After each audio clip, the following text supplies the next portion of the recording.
अमरावती शहरात अनेक ठिकाणी महिलांच्या गळ्यातील दुचाकीने आलेल्या चोरट्यांनी महागड्या किमतीच्या सोन्याचे दागिने लंपास केले होते। यात गाडगेनगर, राजापेठ पोलीस स्टेशनमध्ये अनेक घटना घडल्या होत्या। मात्र चेन स्नेचर आरोपी अद्यापही पोलिसांच्या हाती लागले नाही। मात्र आता काहीच दिवसापूर्वी पुन्हा फ्रेजरपुरा पोलीस स्टेशन हद्दीत असलेल्या ललित कॉलनी येथे राहणाऱ्या 60 वर्षीय उषा दर्यापूरकर या महिलेचे 23 जूनला एका अज्ञात दुचाकी चालकाने सोन्याची पोत हिसकावल्याची घटना घडली होती। या गुन्ह्यात फ्रेजरपुरा पोलिसांनी लगेच सीसीटीव्ही कॅमेऱ्याची तपासणी केली। मात्र आरोपीचा चेहरा स्पष्ट दिसत नसल्याने आरोपीचा शोध लागणे मोठे आव्हान झाले होते।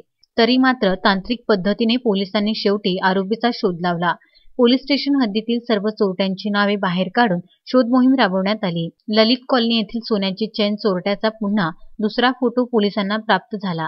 त्यातील आरोपीचे कपडे सारखेच दिसत असल्याने लगेच पोलीस निरीक्षक पुंडलिक मेश्राम यांनी आरोपीला ताब्यात घेण्याचे आदेश देण्यात आले। पोलिसांनी सापळा रचून उत्तमनगर येथे राहणारा 19 वर्षीय आरोपी अश्विन उर्फ आशू विजय रामटेके याला ताब्यात घेण्यात आले आहे। त्याच्या जवळील पोलिसांनी चोरीच्या 2 दुचाकी जप्त केल्या आहेत। यासोबतच महिलेचे चोरी गेलेले 15 ग्रॅम अंदाजे किंमत 55,000 ची सोन्याची पोत जप्त करण्यात आली आहे। आरोपी अश्विनने यापूर्वी भीमटेकडी मागील परिसरात राहणारे घोडेस्वार यांच्या मालकीच्या 4 वाहनांची तोडफोड केली होती। त्याच्या दुचाकी चोरीचे गुन्हे सुद्धा दाखल आहेत। आरोपीने सोन्याची चेनसह दुचाकी चोरल्याची कबुली पोलिसांना दिली आहे।